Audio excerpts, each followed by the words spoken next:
આજે દેશની અંદર 5 રાજ્યોની ચૂંટણી યોજાઈ, એમાં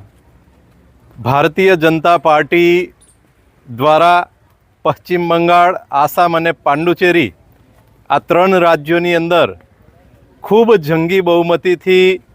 2/3 જેટલી બહુમતીથી ભારતીય જનતા પાર્ટીએ ત્યાં સરકાર બનાવી છે. અને એમાં વિશેષ કરીને જે પશ્ચિમ બંગાળની અંદર પહેલીવાર ભારતીય જનતા પાર્ટીની સરકાર બની છે. આ નેતૃત્વ, ભારતનું જે નેતૃત્વ છે માન્ય મોદી સાહેબનું, અમિત શાહ સાહેબનું, નીતિન નબીનજી સાહેબનું, એ નેતૃત્વ ઉપર જે વિશ્વાસ મૂકીને